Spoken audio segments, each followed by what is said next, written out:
Well, we'll get to that game, but we won't start with that game because we're going to start with what a lot of people call the best series. Denver and Minnesota. Things have changed in this one. 3-1 lead for the T-Wolves. A lot of injuries in that, but they win 112-96. Ayo! 43. We're going with Ayo? Yeah, we have to. 43 points? No, it's not Ayo? It's not Ayo, but I want it to be Ayo because it's cooler that way. Jokić finished with 24. They outscored Denver 62-42 in the second half. And we're going to get to the scuffle and the hate and all that stuff. But the basketball gods, mad at Minnesota for some reason because you lose not just Dante DiVincenzo with an Achilles, you also lose Anthony Edwards with a left knee situation. Like, can they win the series without them? I mean, thank God they have a 3-1 cushion, right? Because these are two extremely valuable players. We all obviously know the impact in which Anthony Edwards has just offensively, defensively, everything he provides, getting a bucket, closing the game out, what he does for this team is irreplaceable, to be honest with you. And then Dante DiVincenzo, obviously, he's shown flashes. The way he can space the floor, the way he can shoot the three ball is something that they don't really have outside of that at the level that he does it. So this is a huge blow to them. Now, obviously, Ayo has been fantastic. He has been unbelievable. Bones Highland's going to have to play more. You got to imagine they go to Terrence Shannon or Kyle Anderson, who Chris Finch does trust and respect a lot. So they do have some depth there on the bench. There's going to be a lot of Julius Randle, a lot of Jaden McDaniels, a lot of Naz Reid. So they're still going to have some similarities there and familiar offensive sets with those guys out. But those are tough two guys to lose in such a critical time. And again, the Nuggets are very good offensively. They were great all year. They haven't been great this series, but it's far from over. And it's not scary, but they need to win Game 5 and get as much rest and time off for Anthony Edwards as they possibly can go into the next series, because they might win and get out of this series just with a 3-1 lead, but it's only going to get more difficult and difficult. It's just a tough blow for them, and I obviously hope they recover, quickly. This is brutal, Lou. No, yeah, I'm with Chandler on that. And one of the things that's going to be interesting to see from Minnesota is now that Denver knows that Ant Edwards is out, they know that DiVincenzo is out. That puts pressure on these guys, and not only that, you can change up the way that you're going to scout. You can change the way that you're going to go about it. Now that Ayo is coming off the bench and he's being the player that he's being, throwing in a 43, now he's a part of the game plan. He's a part of the game prep. So now some of his stuff is going to be limited. They're going to try to take away opportunities from him. Bones Highland is going to be another guy that's going to pop up on the game plan now. Naz Reid, now that Denver can watch these guys and watch the film and be able to take away some of the strengths and the things that they do well on the floor, they're going to be able to game prep for that. And that's going to be the adjustment that you see in Denver and going into this critical Game 5 for them. But I think Minnesota still has enough. They're still playing in a way that I think they get out of this series because they've been the more physical team.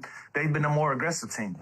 And this, but they found something when it comes to Denver that they know how to attack these guys. I think they still have the right guys in the lineup that they can continue to attack them. I think they get out of this one, but I agree with Chandler.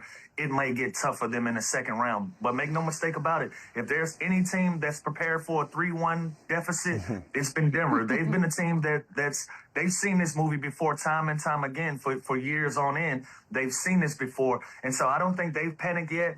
If anything, the pressure is back on Minnesota, even with a 3-1 lead. So let's see what happens.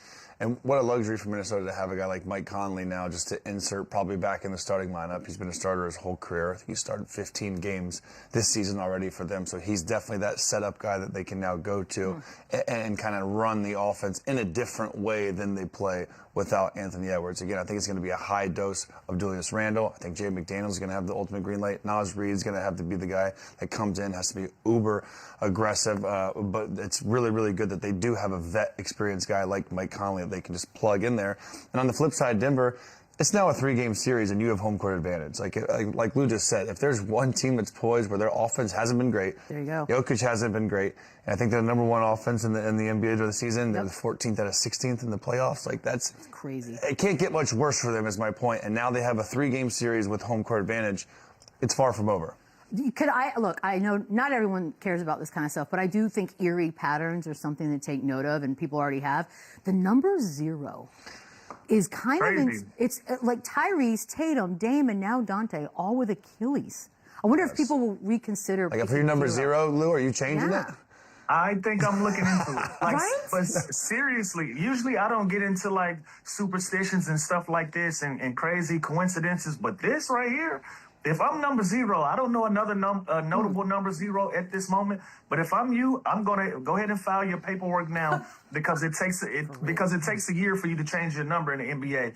You have to change everything because of the merchandise. So if I'm looking at it right now, I'm seriously consider filing my paperwork to get me another number for sure. Yeah, I don't think it's silly. I think it's legit. It's eerie. It's very eerie. All right, I know people want to get to the fireworks that happened at the end of this game. Again, two teams not really in love with each other. Jay McDaniels, there's 1.3 on the clock. Everyone's standing around, but he decided to score. Jokić zoomed his way over there and confronted him right in front of the bench. Both ejected. Jokić and Randle were ejected. They've also been fined. Look, the answer for McDaniels was clock was still running. I'm going to score. Charles Barkley said he would have put a hit out on McDaniels. Jokić said, I don't regret it because he scored whenever. Look, this is hilarious. And Jaden after the game said, I don't know what he said. To be honest, I just seen someone who was big as hell. A lot from this scuffle, guys. Lou, I'll start with you. Unwritten rules. Can we get over it? I thought it was a lot about nothing, Bees. I'm not gonna lie. Like, Jaden McDaniels probably shouldn't have laid the ball up, but he only laid the basketball up. He didn't dunk. He didn't do anything flashy. He didn't get the crowd excited. He took a cheap two, and a lot of people take exception to that, and obviously Jokić did. But I don't know if this was the play that showed him up. Also, if I'm Jaden McDaniel, I'm just going to keep poking the bear. Obviously, I'm getting under your skin. I got a 3-1 lead, and now y'all ready to fight. Y'all can use that as motivation. I'm equally as motivated, and I'm ready to fight. I'm ready to hoop. I'm ready to do whatever y'all with. I'm with it. I'm down for it. And so I thought it was a lot about nothing. These guys lost some pretty good money yesterday over it. But, we talked about this early in the year. We got to come to a consensus with who's able to finish plays at the game. The losing team are the only guys to finish playing and not the winning team. I did see 9 other guys stop playing. Jaden McDaniels, listen, this is the playoffs. I'm going to take me a cheap 2 and boost my PPG up a little bit to get me going. But I thought it was a lot about nothing. But, this is playoff basketball where everything is magnified and everything is going to be scrutinized. But this was nothing to me.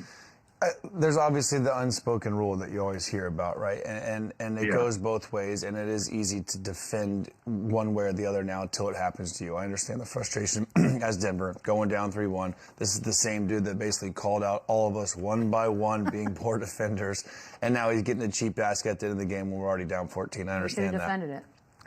I look at it the opposite way, though. I think this is completely unprofessional and unacceptable from Jokić. I think he gets a pass. I think he ran out of his way that could have escalated the situation. That's another hot take. You've been giving us good hot takes lately. I'm just saying, what if Jaden McDaniels knocked his ass out when he ran up on him like that? He made this situation a lot worse than just taking the L. You haven't been able to guard him all series long. You haven't been able to get stops all series long. Now you want to be mad when the game's already over, when you already had 47 minutes to stop them. I get it. It's boiling over, but I just think this is I think Jokić should have got fined way more than the other guy, than Julius Randle. Julius Randle's reacting to what he did. Well, Randle got 35 and he got 50. I don't think that's fair. I think Julius Randle is coming to defense of his teammate who just got a bum rush 50 feet by the opposing starting center who's the MVP, who I think if this is anyone else in the league minus Steph Curry, I think we're talking about this in a different light, how this is unprofessional, this is dirty, this is not good for the game, this could have escalated something way worse. So I'm the biggest Jokić fan ever. I think he's the best player in the NBA. I think he was dead wrong in the situation, and you can't go and make this something for a guy getting a bucket at the end of the game. I think he is way out of line here. By the way, and don't give an agitator more he's winning. Ammo. Don't give him more fuel. Like if you're the Joker, the actual Joker with Batman, like this is something that makes him laugh. Like this gets him going. The more angry you get. So if I'm Jaden McDaniel, then I've started this series off as an agitator, as somebody that wants to get under your skin. And this is how you react to just a normal layup at the end of the game. Now, granted, we can talk about sportsmanship and all of that. Everybody will pick that part apart. I'm just talking about somebody that's doing something that you know is trying to get under your skin, and you full court sprint down there to address him. That makes him happy. He'll take whatever fine under the sun. He'll deal with whatever consequence under the sun in knowing that I'm getting under your skin. So, that part of it, that's a win for Minnesota in all of this. Yeah. And they're up 3-1. It's painful. Mike Conley, by the way, took the blame for this one afterwards. Yeah. Were you trying to start trouble at the end of the game there? No, that was a slip-up. That's on me. I take the blame. I apologize to the Denver Nuggets. I apologize to myself, my team, everybody. As soon as I threw it, I looked at it. Here, Jaden. This Jaden. And I almost put my hands on my head, but I was like, maybe he won't. Maybe. And then as soon as I saw him in the ball, kind of bounce a couple times, it's over. It's crazy. At least he didn't see me like lower my head. I just knew it. But it's the maybe he won't that gets me. How good of a dude is Mike Conley that he's apologizing for just throwing the outlet pass and just knowing Jaden Daniels. Again, this wasn't this is who Jaden McDaniels is. Like, it's fine. Again, I understand the unwritten rule. It's classless, whatever you want to say, disrespectful, fine. Like, you haven't stopped him all series long is my point. Now he does one little layup. He didn't play great. He had 10 points. He wanted to get to 12. Like you want to stop him before the last 2 seconds of the game. Yeah. But it is hilarious that Mike Conley knew exactly when he let